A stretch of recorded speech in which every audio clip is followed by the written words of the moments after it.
The morning sun cast long shadows across Nellie's Air Force Base when Captain Artemis Eris Blackwell stepped out of her midnight blue Tesla Model S Plaid. The carbon fiber briefcase in her manicured hand contained classified mission parameters that would either validate her decade of service or destroy everything she'd built since leaving her family's tech empire. Around her, the Nevada desert stretched endlessly, but her focus remained laser-sharp on the sleek F-22 Raptor waiting on the tarmac like a predator carved from titanium and dreams. "Look who decided to grace us with her presence," muttered Staff Sergeant Rodriguez, not bothering to lower his voice as maintenance crews continued their pre-flight checks. "Trust fund Princess thinks she can buy her way into the weapons school."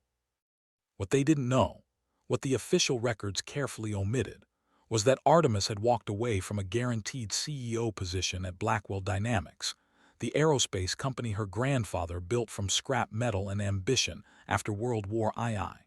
She traded silk boardrooms for cockpit ejection seats, choosing the weight of responsibility over the weight of inherited wealth. The family fortune meant nothing at 35,000 feet when enemy missiles painted your aircraft with targeting radar. Her call sign, Eris, had started as mockery 3 years ago at Eglin Air Force Base. Fellow pilots whispered about nepotism and purchased commissions, never bothering to check her academy records or combat flight hours over Syria. They saw designer flight suits and assumed incompetence, missing the surgical precision with which she executed night missions that others deemed impossible. The irony wasn't lost on her. She'd spent millions in family money on flight training before enlisting, only to be accused of buying her way through the military she'd earned her place in through skill alone. Today's exercise would either silence the whispers or confirm their suspicions. Operation Desert Mirage called for penetrating heavily defended airspace, neutralizing multiple surface-to-air missile sites, and extracting friendly assets, all while maintaining radio silence and avoiding international incident. The brass had selected her aircraft not because they believed in her capabilities, but because they needed someone expendable enough to take the fall if diplomacy failed. Colonel Marcus Sledgehammer Harrison emerged from the operations building, his weathered face carrying the weight of 3 combat deployments and enough classified missions to fill a library. His reputation preceded him, a man who'd never met a problem he couldn't solve with superior firepower and tactical brilliance. He approached Artemis with measured steps, his steel-gray eyes studying her like an equation requiring solution. "Eris," he said, voice carrying across the flight line like distant thunder, "you ready to show us what that fancy education bought you?" The question hung in the desert air like heat shimmer, loaded with implications that would reshape everything they thought they knew about the woman who'd chosen service over fortune. The F-22's twin Pratt and Whitney engines began their distinctive whine, drowning out the morning's casual conversations about her supposed inadequacies. Artemis pulled on her helmet, the familiar weight settling against her shoulders like an old friend's embrace. Inside the cockpit, surrounded by millions of dollars in cutting-edge avionics and weapon systems, she became something else entirely, not the billionaire's daughter or the trust fund princess, but a weapons system operator with surgical precision and ice-cold determination. "Tower, this is Eris requesting clearance for immediate departure," she transmitted, her voice steady despite the magnitude of what lay ahead. The control tower's response crackled through her headset like static electricity before a storm. "Eris, you are cleared for takeoff. Weather conditions optimal, visibility unlimited. Good hunting."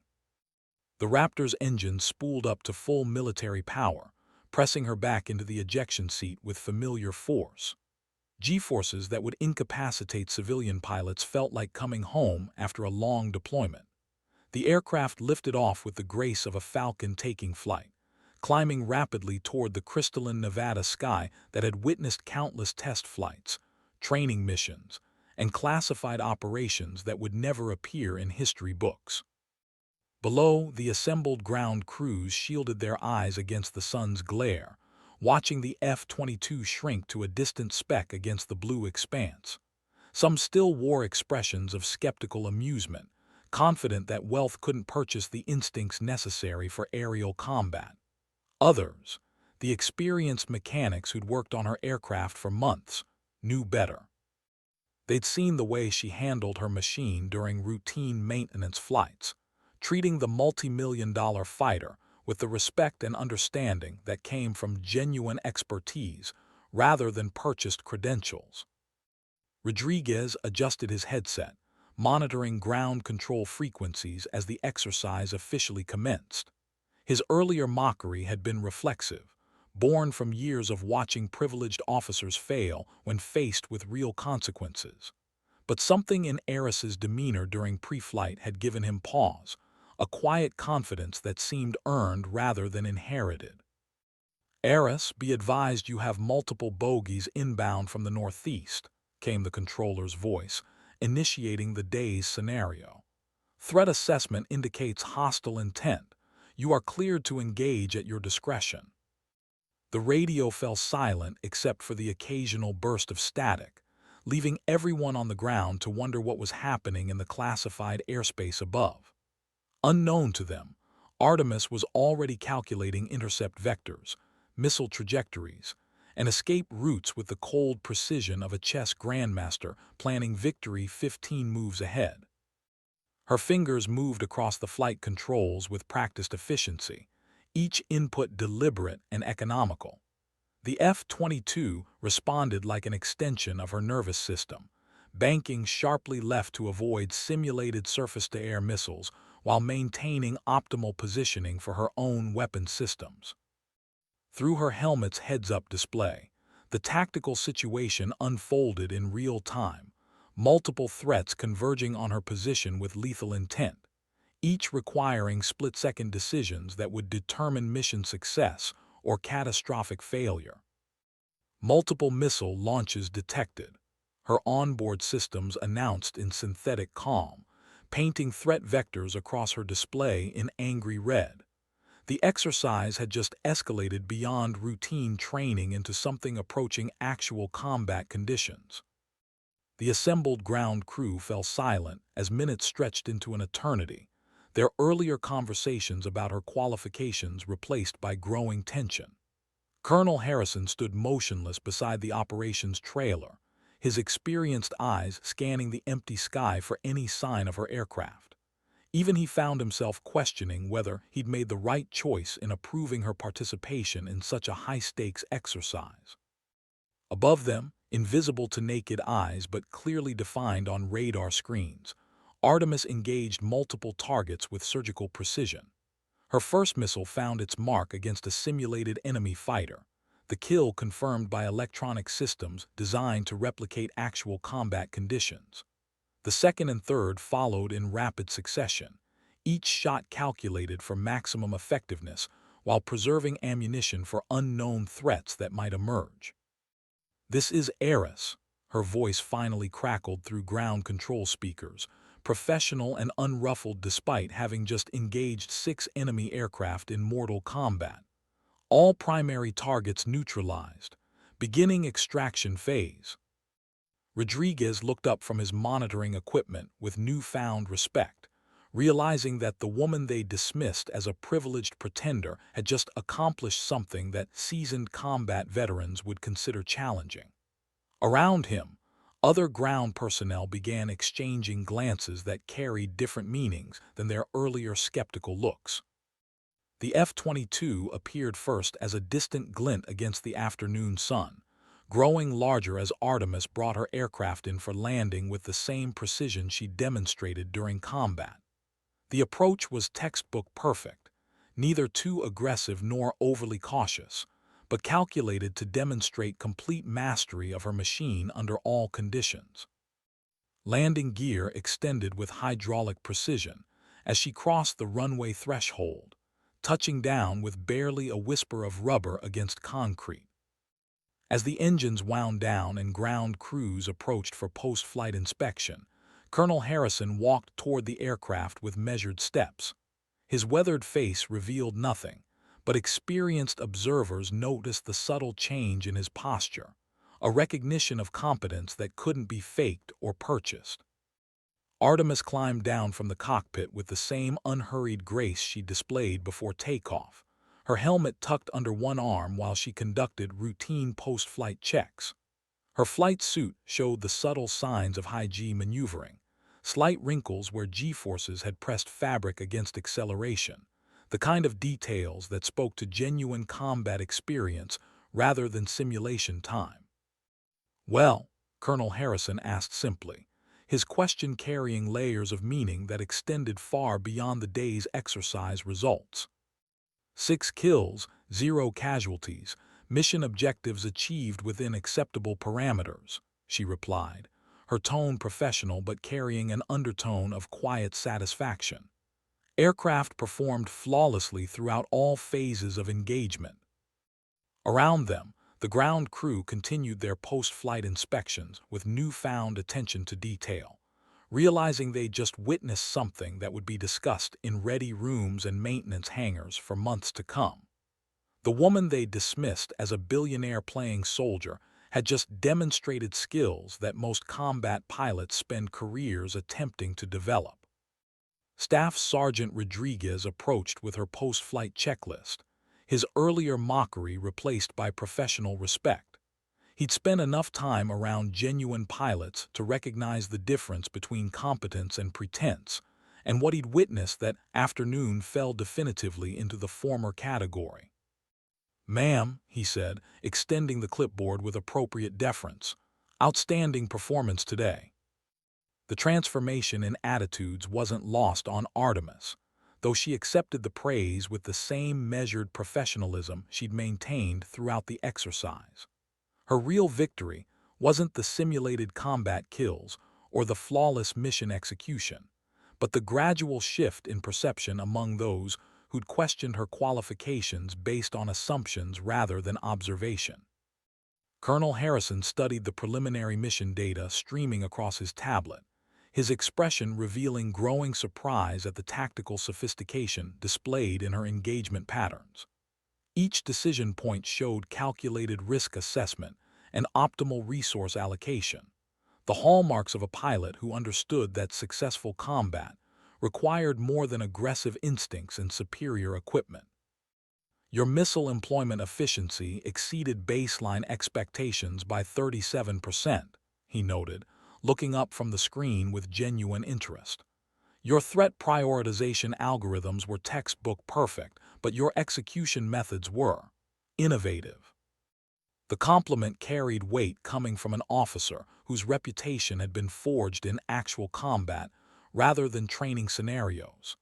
His recognition represented validation from the military community. She'd worked years to earn acceptance within, despite carrying the burden of inherited wealth that made some question her motivations. As the sun began its descent toward the western horizon, painting the Nevada desert in shades of gold and crimson, Artemis completed her final equipment checks with methodical precision.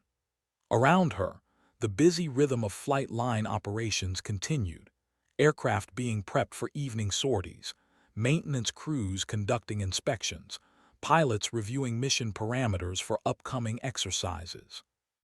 "Eris," Colonel Harrison called as she prepared to leave, "I want to see you in my office at 0800 tomorrow. We need to discuss some opportunities that might interest you." The invitation carried implications that extended beyond routine debriefings or performance evaluations. In the military's complex hierarchy of recognition and advancement, such requests typically indicated possibilities for assignment to specialized units or classified programs that required exceptional capabilities combined with unquestioned reliability. That evening, Artemis sat in her off-base apartment reviewing flight data and mission parameters with the same analytical intensity she'd once applied to corporate acquisition strategies. The transition from boardroom to cockpit hadn't been seamless. Learning to operate within military culture required adapting communication styles, decision-making processes, and leadership approaches that differed significantly from civilian business environments. Her smartphone buzzed with a text message from her younger brother Marcus, currently serving as Blackwell Dynamics interim CEO while she pursued her military career. Saw the news coverage from Nellie's. Dad would be proud. Call when you can. The message carried emotional weight that transcended family dynamics, acknowledgement from the business world she'd left behind that her chosen path had merit beyond financial success.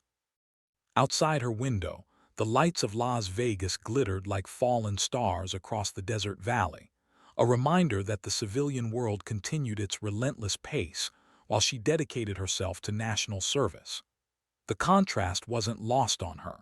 She could have been attending charity galas and board meetings, managing portfolios worth hundreds of millions, enjoying the comfortable predictability of inherited privilege. Instead, she'd chosen the uncertainty of military service, where competence was measured in life-or-death situations rather than quarterly profit margins. The decision had cost her relationships, social standing, and the easy path that wealth typically provided, but it had given her something more valuable, the knowledge that her contributions mattered beyond personal enrichment. The next morning arrived with the clear skies and unlimited visibility that made Nevada ideal for flight training and weapons testing. Artemis arrived at Colonel Harrison's office precisely at the appointed time, carrying herself with the professional bearing that had become second nature during her military service. His office walls displayed the accumulated artifacts of a distinguished career: unit patches, commendation medals, photographs from deployments that had shaped modern aviation warfare. "Take a seat, Captain," he said, gesturing toward a chair facing his desk. "What I'm about to discuss falls under compartmentalized information protocols. Are you familiar with special access programs?" The question indicated a level of trust and recognition that represented significant advancement in her military career.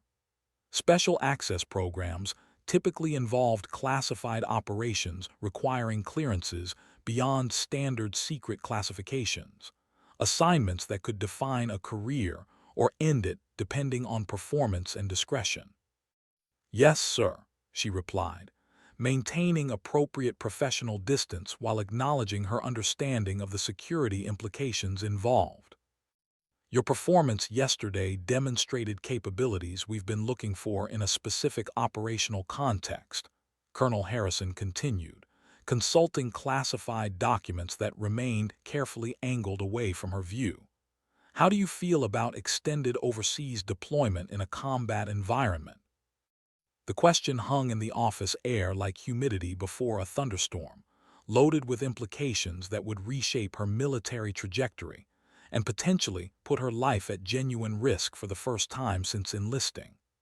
Combat deployment represented the ultimate validation of training and preparation, but also carried consequences that extended far beyond career advancement. "I consider it my responsibility as a military officer," she answered without hesitation, though her mind immediately began calculating the personal costs such deployment would entail. Her family would worry, her business relationships would suffer additional strain, and her carefully constructed civilian safety net would disappear entirely. Colonel Harrison nodded approvingly, recognizing the commitment such acceptance represented. The assignment would involve embedded operations with allied forces in a disputed airspace environment. Enemy capabilities include advanced surface-to-air missile systems, electronic warfare platforms, and highly trained opposing pilots flying comparable aircraft. Casualty rates have been significant.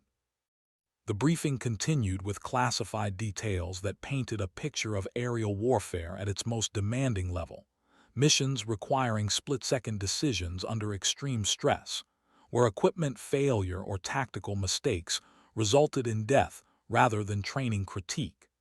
It represented everything she'd prepared for during years of training, compressed into operational reality that would test every aspect of her capabilities.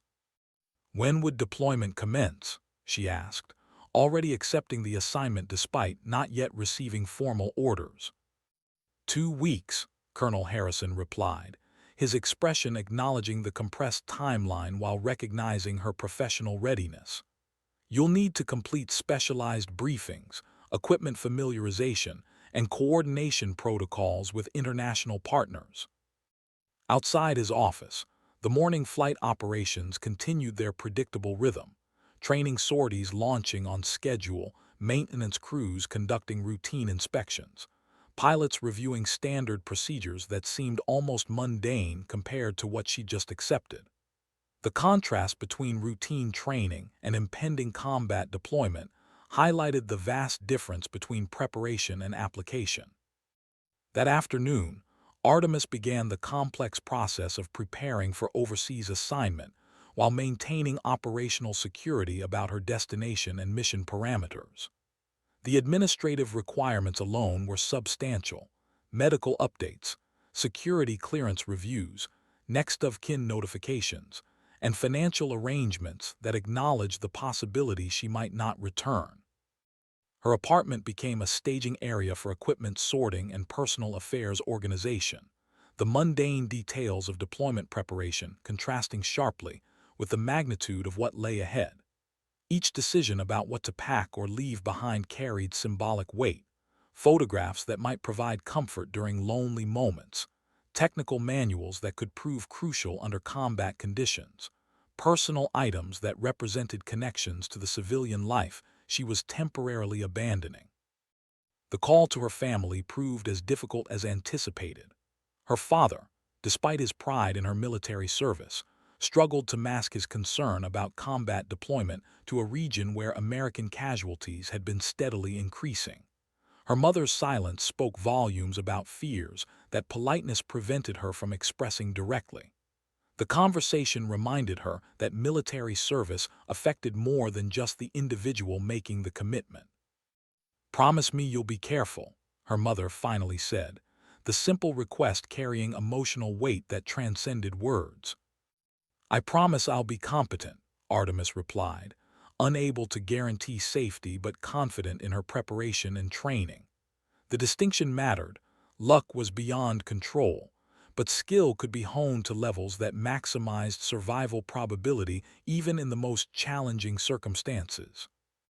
The following days blurred together in intensive preparation: classified briefings about enemy capabilities and tactics, equipment familiarization with modified aircraft systems, coordination meetings with international partners whose operational methods differed significantly from American doctrine. Each session added layers of complexity to what would be required once deployment commenced. Her fellow pilots treated her impending assignment with the mixture of respect and concern typical of military culture. Those who'd previously questioned her qualifications now offered advice based on their own combat experience, recognizing that shared professional bonds transcended earlier skepticism about her background and motivations. "Keep your head on a swivel and trust your training," advised Major Patricia Viper Chen, a veteran of 3 combat deployments whose reputation for tactical brilliance was matched only by her survival instincts. "Combat's different from exercises, more chaotic, less predictable, but your fundamentals will carry you through." The advice proved prophetic as Artemis's final training sorties incorporated stress factors designed to approximate combat conditions: communications jamming, simulated equipment failures, multiple simultaneous threats requiring instantaneous prioritization. Each exercise pushed her capabilities closer to operational limits, while building confidence in her ability to function effectively under extreme pressure. Staff Sergeant Rodriguez, who transformed from skeptic to supporter, conducted final aircraft inspections with meticulous attention to detail that acknowledged his personal investment in her success and survival. The relationship between pilot and ground crew represented one of military aviation's most critical partnerships: trust built through shared dedication to mission success and mutual survival. "She's ready, ma'am," he reported, his simple declaration carrying professional pride and workmanship that could mean the difference between mission success and catastrophic failure in unforgiving combat environments. As her departure date approached, Artemis found herself reflecting on the journey that had brought her from corporate boardrooms to military flight lines. The transformation hadn't been just professional but fundamental, changing how she approached problems, made decisions, and defined personal worth. Military service had stripped away the comfortable cushions that wealth provided, forcing her to prove herself through competence rather than connections. The final evening before deployment, she stood on the flight line watching the sunset paint Nevada's desert landscape in shades of gold and crimson that matched the colors of the American flag flying above base operations. Tomorrow would begin a new chapter in her military career, one that would either validate everything she'd worked toward or demonstrate that some challenges couldn't be overcome through preparation and determination alone. Her call sign, Heiress, no longer carried the mocking tone it had possessed months earlier. Ground crews, fellow pilots, and commanders had gradually recognized that her wealth didn't diminish her capabilities. If anything, her willingness to abandon financial security for military service demonstrated commitment that transcended personal gain. The name had evolved from insult to acknowledgement, representing not inherited privilege but earned respect. That night, she completed final equipment checks and personal preparations with the methodical precision that had become her trademark. Every item was positioned exactly where muscle memory would expect to find it under stress, every procedure rehearsed until it became automatic response rather than conscious decision. Combat demanded such preparation. Survival often depended on actions taken faster than conscious thought could process. The transport flight to her deployment location launched before dawn, carrying her and classified cargo toward a destination that couldn't be discussed with family or friends. As the aircraft climbed toward cruising altitude, Artemis watched the American coastline disappear below cloud cover, knowing that her next view of home would depend on successfully completing missions that would test everything she'd learned during years of preparation. Above the Atlantic Ocean, surrounded by the steady drone of transport engines and the weight of classified mission parameters, she allowed herself a moment of honest assessment. The path from billionaire heiress to combat pilot had been chosen deliberately, each step requiring sacrifice of comfort and certainty in exchange for purpose and authenticity. Whether that choice had been wise would be determined in the crucible of actual combat, where theory met reality and preparation faced its ultimate test. The forward operating base materialized through morning haze like a mirage carved from concrete and determination. Runway lights pierced the pre-dawn darkness as their transport descended toward a strip of asphalt that represented the thin line between civilization and chaos. Around the perimeter, the geometric patterns of defensive positions and aircraft revetments spoke to the constant threat that made this particular piece of real estate among the most dangerous in the world. Artemis gathered her gear with practiced efficiency, each movement economical and purposeful. The other passengers, intelligence officers, maintenance specialists, and seasoned pilots rotating back into combat zones, moved with the quiet professionalism of people who understood that survival often depended on attention to details others might consider insignificant. Their collective experience represented hundreds of combat sorties and thousands of hours under conditions where mistakes were measured in casualties rather than training critiques. The base commander, Colonel Sarah Phoenix Rodriguez, met them at the flight line with the weathered expression of someone who'd witnessed too many arrivals and departures to maintain illusions about combat aviation's romantic mythology. Her handshake was firm, direct, and carried the subtle assessment that experienced officers made when evaluating new additions to their operational capability. "Welcome to the edge of the world, Captain," she said, her voice carrying traces of Texas plains and the kind of authority that came from leading pilots through situations where theoretical knowledge met lethal reality. "Your reputation precedes you, but out here, every day starts the scorecard fresh."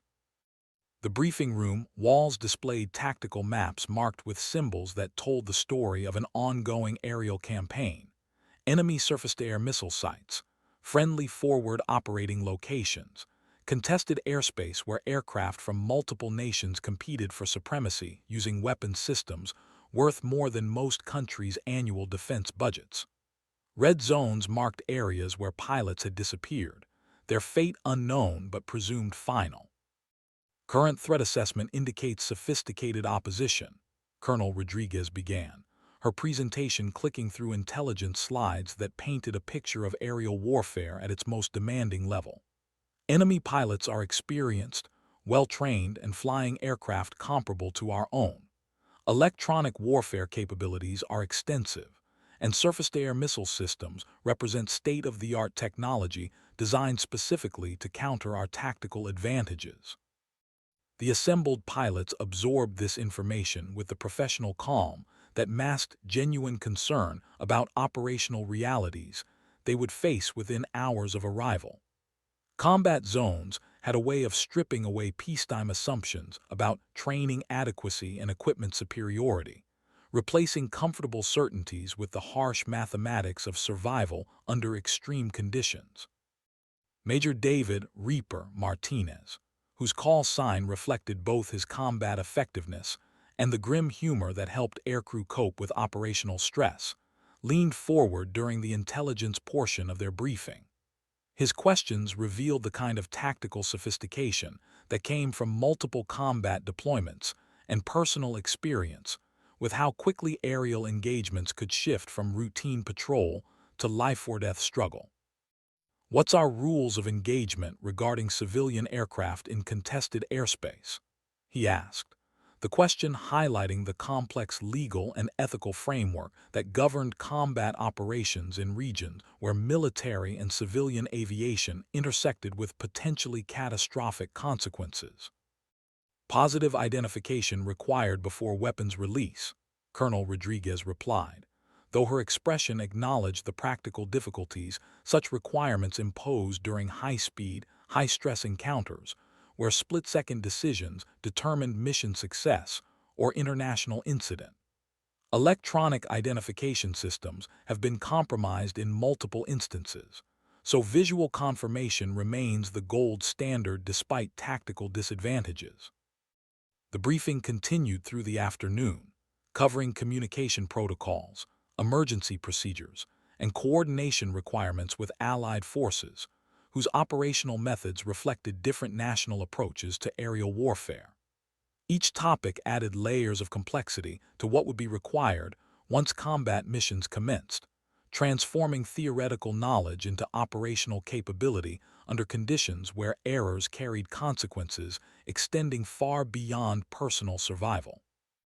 Artemis found herself assigned to temporary quarters that reflected the austere functionality of forward operating bases, concrete walls, minimal furniture, and the constant background noise of aircraft operations that never completely ceased. The environment was a stark contrast to the luxury she'd known growing up, but the simplicity felt appropriate for the focused intensity required by combat operations. Her F-22 occupied a reinforced hangar designed to protect multi-million-dollar aircraft from enemy rocket attacks and the corrosive effects of desert sandstorms. The ground crew assigned to her aircraft represented a carefully selected team whose expertise could mean the difference between mission success and mechanical failure at the worst possible moment. Their reputation for technical excellence was matched by personal investment in pilot survival that transcended professional duty.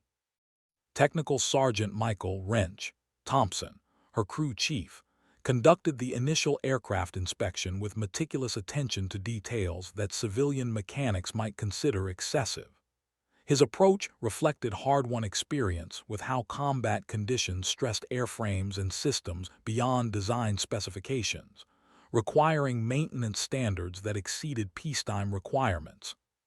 She's been modified for extended-range operations, he explained, pointing to additional fuel tanks and upgraded avionics systems that increased capability while adding complexity to pre-flight procedures.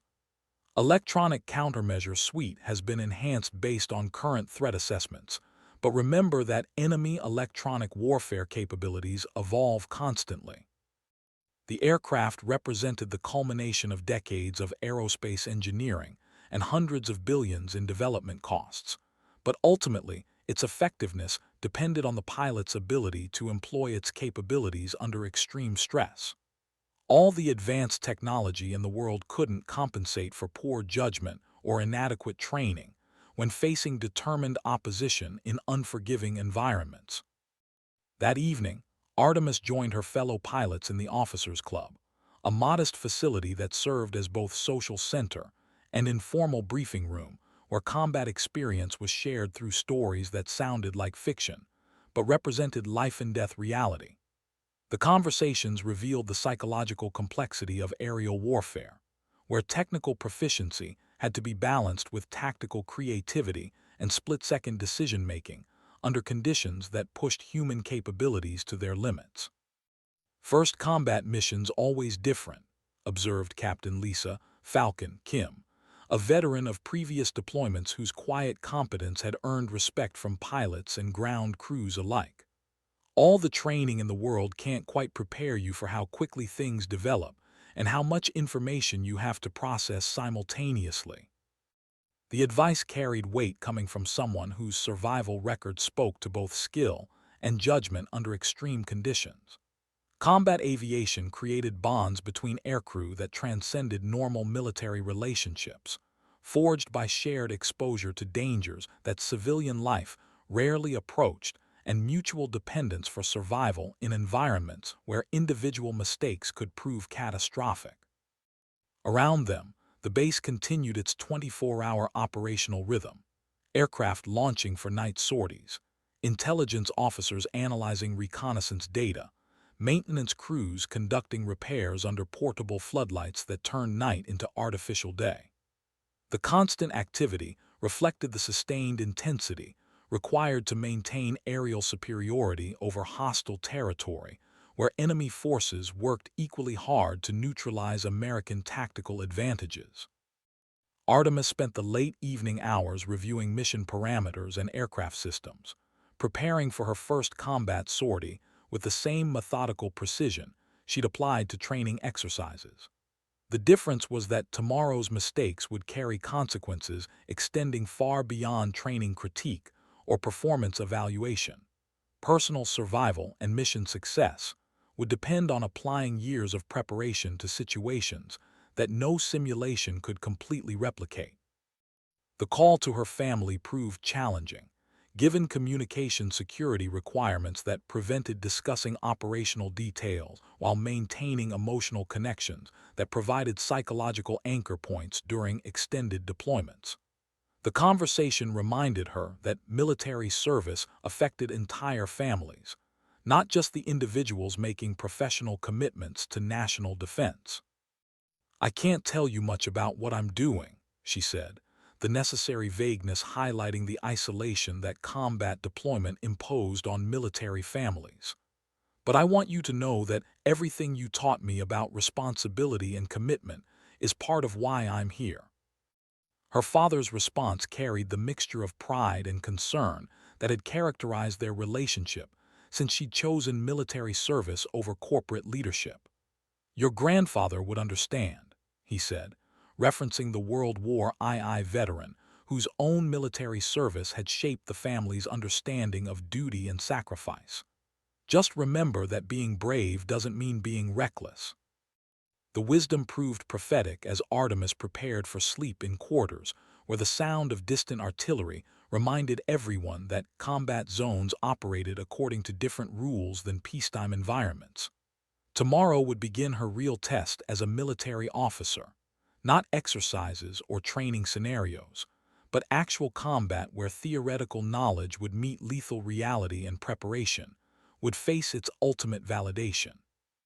Outside her window, the night sky blazed with stars invisible from most American cities, their ancient lights serving as reminder that human conflicts played out against cosmic backdrop that put individual struggles into perspective, while somehow making personal contributions feel more rather than less significant.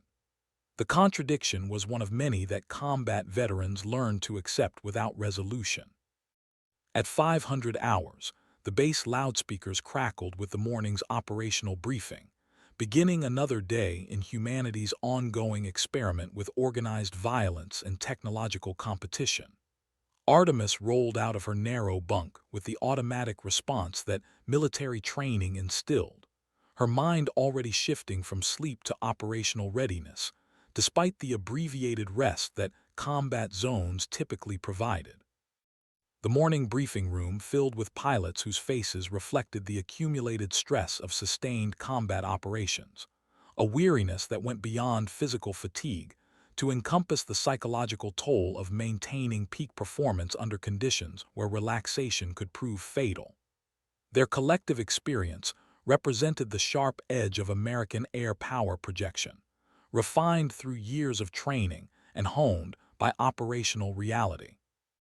Today's mission involves close air support for ground forces engaged in contested urban terrain, Colonel Rodriguez announced, her tone acknowledging the tactical complexity such operations entailed. Enemy air defenses remain active, and rules of engagement require positive target identification before weapons release. Collateral damage restrictions are in full effect. The parameters highlighted the challenges of modern aerial warfare, where technical capabilities had to be balanced against political constraints and ethical considerations that reflected American values while maintaining operational effectiveness. Success required not just tactical skill, but judgment refined enough to make split-second decisions that balanced military necessity against humanitarian concerns. Artemis absorbed the briefing details while mentally rehearsing procedures that would soon face their first combat test. Her aircraft had been configured for precision ground attack, carrying missiles and bombs designed for surgical application against specific targets, while minimizing unintended consequences in densely populated areas where civilian and military interests intermingled with lethal complexity.